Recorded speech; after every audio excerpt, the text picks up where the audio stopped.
Okay, guys, I'm going to come back for another video for you guys. It's Conservative Confucius. I just saw something I wanted to cover real quick. It was a guy I follow on social media. He went to the Palestine march in London, and it was just like, a lot of concerning stuff. You know, I'm sure you guys probably seen some of this already, but these people were calling for the blood of Jews. They were calling for the death of Jews. They were inciting violence against them. They even said they wanted to kill dogs because some of the people who were pro-Israel just had a dog. Like, I think you can actually see it right here in the video. This little, obviously friendly-looking little white dog, little husky or something, or Akita, whatever it's called. Um, doesn't look mean, doesn't look aggressive, is sitting perfectly fine next to its owner. And he said he wanted to kill this guy right here, Mohammed Hijab, the taller Muslim, chubbier Muslim dude. He said he wanted to kill the dogs, or he saw if the dogs came back with the Zionists, if they saw them again, he would kill the dogs. That's it. Even if they did nothing, he just said he saw the dogs as a sign of aggression, the dogs themselves as a sign of aggression, and wanted to kill them. And they later, call for the blood of Jews and want to attack Jews and say they're going to hurt them and they're going to grape their women and children, and it's just disgusting. It's really bad. And later there, I guess they were attacked. They mentioned how they were attacked, assaulted outside of a restaurant they were leaving, and it's just like, I don't care who you are. And they also say like, oh, us Muslims, we don't care about, life. They think Jews think life begins at life, and it's like, okay, that doesn't make any sense. Jews believe that life is a precious thing that God has gifted them. I'm a Messianic Jew, so I believe in both. Life is a precious gift that God gave us to show our devotion and our faith towards Him during this life, so that we may live with Him everlastingly in the next life. So life is important, death is important, and Muslims believe that just death is important, according to him, according to Ali Dawah, which are these Dawahs. Which, if you don't know what Dawah is, it's like a Muslim. It's basically like a Christian apologist. Like it's basically that for Muslims. They're basically like these guys who say they're teachers, because that's what Dawah means, but it really is just like people who don't know anything and are just screeching nonsense from the top of their lungs. So yeah, we'll get into this video and see what's going on. Let you guys see what's going on. As I arrived, it looked like two popular YouTubers, Mohammed Hijab and Ali Dawah, were riling up the mob.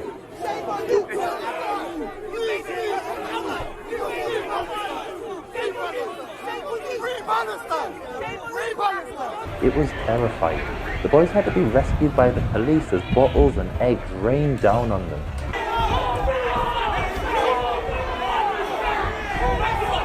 Mohammed Hijab then threatened a police officer that he'd kill the boy's dog if he saw it again. However, when those Zionists came in with their dogs, that was an act of provocation. So what we're saying now, and I'm making it very clear so everyone understands, if those dogs come close to us again, we will see it as an act of aggression, and we will kill those dogs. Yeah, they see the dogs themselves as an act of aggression, and they will kill the dogs if they come near again. And this is the other guy, Ali Dawah, Mohammed Hijab. They're just these extremely racist, bigoted, really mean and aggressive people. Like, literally, they said to women on Twitter, like, that disagreed with them about Islam, they're like, oh, we'll make you my slave, I'll urinate on you and you'll like it, I'll urinate in your mouth. It's just disgusting. I mean, if you just look up Mohammed Hijab's disgusting tweets, or there's a good Christian apologist who talks about him a lot, David Wood. His show is called let me think, it's Acts 17 Apologetics, I think.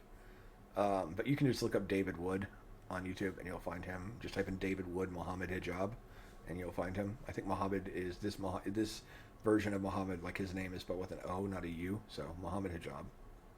We'll put them down. Hijab and Dawah then led the crowd to Speaker's Corner, and as the mob marched through London streets, screaming, "We'll find some Jews, we want their blood," the police did nothing.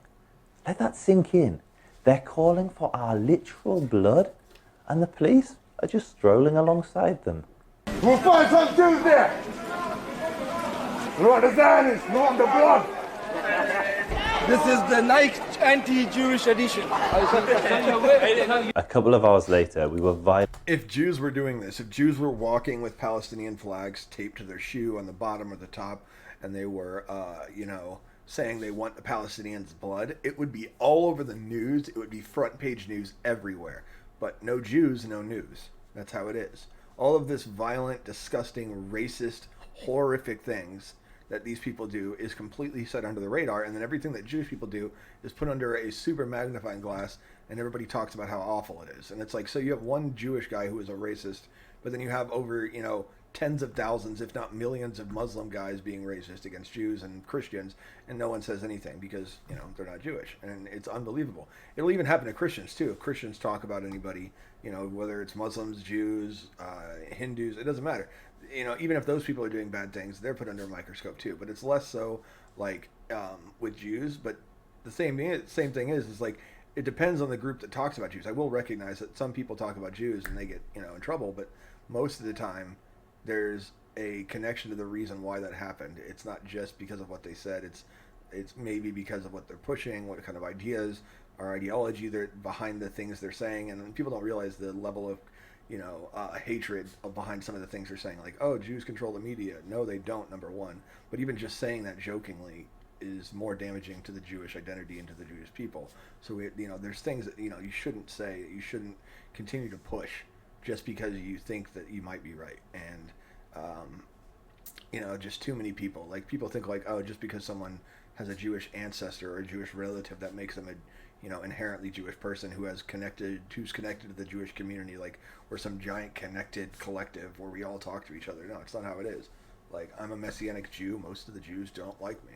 Not most, I would say that's wrong. Okay, so most of the extreme Orthodox Jews don't like me, and the surprising thing is most of those extreme Orthodox Jews don't like Israel either.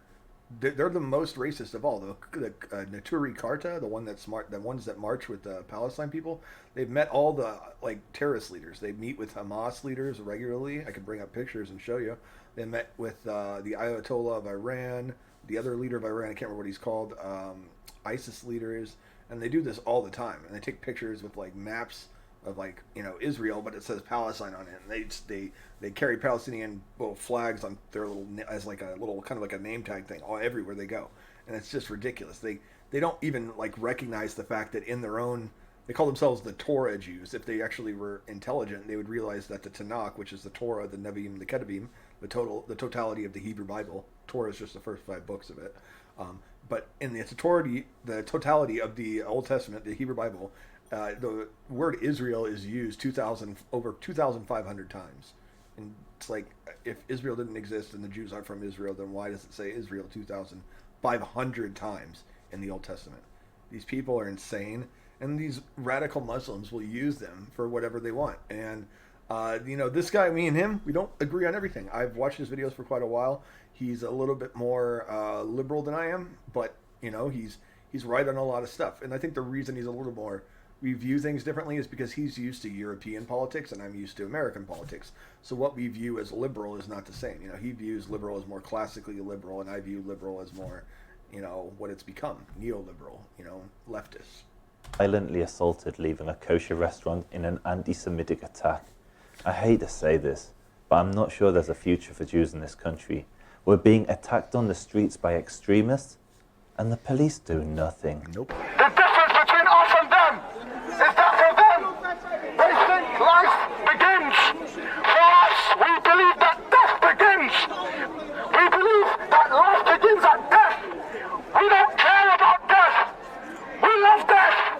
And if you love death, then why are you complaining about the deaths of Palestinians? If death is the beginning for those people, then you should be praising in the streets.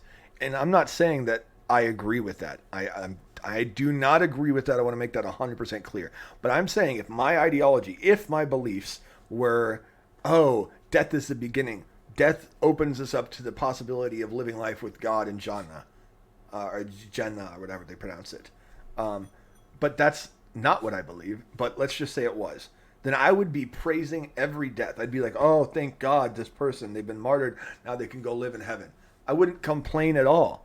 If they were killing people that are going to go to heaven, and let's say that because they were killed by the enemy, then that means they're going to go to heaven because of, what it says in the Quran and the Hadith and the Fiqh and the Tasfir, then it makes no sense to complain about it. Hold on, guys. I'm going to let you watch a little bit more of this. My dog is complaining. Give me a second. that our people in Palestine or across the Arab and Muslim world will let go of the struggle, and our sacred places at Al-Aqsa, you are grossly mistaken.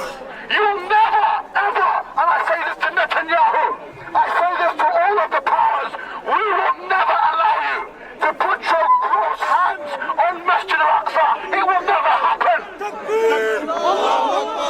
After a pro-Palestinian convoy drove through a Jewish neighborhood threatening to rape Jewish women and children, this odious pair drove to that same neighborhood, Golders Green, broadcasting inflammatory messages on the side of a lorry. Yeah, and this is just what they do. I mean, this is just who they are. They don't care about the Palestinians. This has nothing to do with the Palestinians. It's all about the Jews. It's 100% to do with the Jews. And, I'll even show you the Naturi Karta. I don't think Google's going to be able to spell it, so Naturi Karta, I think that's it, right?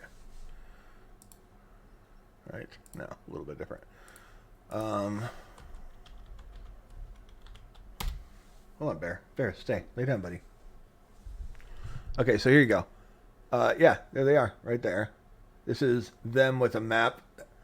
And so these are the Naturi Karta. You can see the little stupid name tags and little flag signs. And yeah, they love acting like they're the real Jews. They call themselves the Torah Jews. They have a stupid, Twitter page.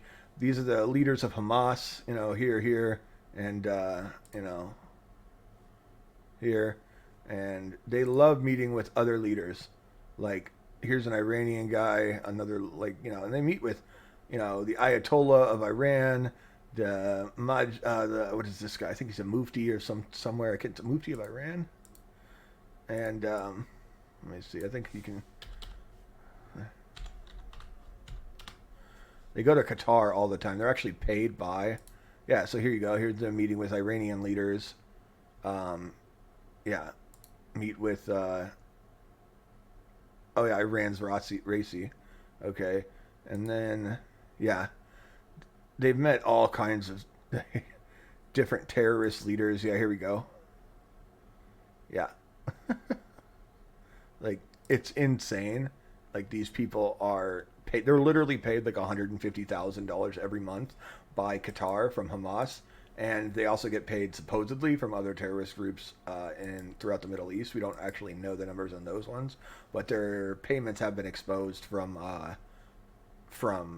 Qatar and Hamas. So that's just one. It's crazy. You never expect that to a group of Jews being that just outright racist against their own people and just self-hatred and just deny their own history. They say they're Torah Jews, but they are unwilling and completely ignorant. I don't know if it's ignorant or willingly ignorant of the Torah itself. You can't be a person who calls yourself a Torah Jew and not even know the Torah and what's in it and what it says. Because just let's go to Bereshit 12:3, I think it is. Let's see. Which is Genesis. I could just type in Genesis for you guys, but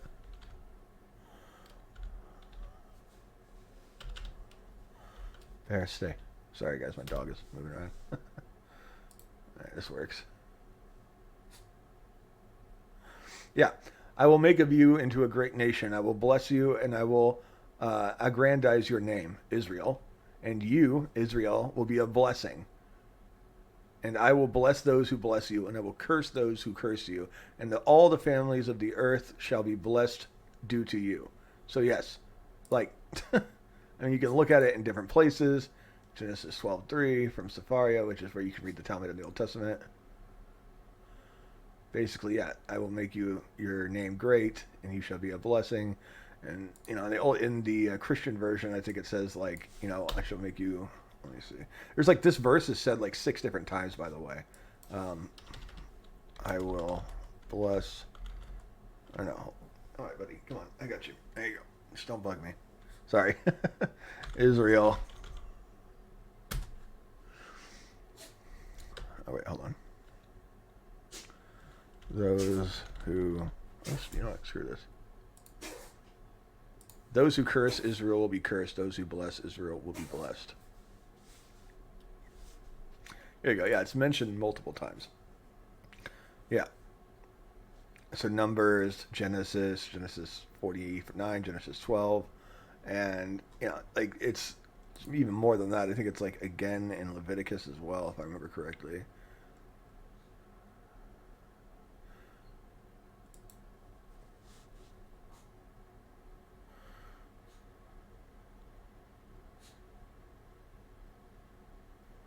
But yeah, as you can see here, it talks about this. Yeah, I will bless those who bless you. I will curse those who treat you with contempt, and all the families of the earth will be blessed through you. And it basically just says this continuously in slightly different terms, depending on who what the translation is. But it's almost always just the exact same, just slightly different grammar to describe how it was just said. And that's like in the beginning of it. That's the first chapter of the Bible, the first section of the Bible. How can you sit there and say, oh, you're a Torah Jew and you reject Israel, but does that mean you reject the Torah? I don't know. I don't want to get into these pricks. It's a long story with them. They're just racist pricks, to be short. But yeah, so that's everything with this. All right, so that's the end of the video. Please like and subscribe. Come back for more. If you guys have any ideas or anything you want me to cover, please let me know. You can email me. Everything's in the details and description for this video. All right, I'll catch you next time. This is Conservative Confucius. You guys have a good one.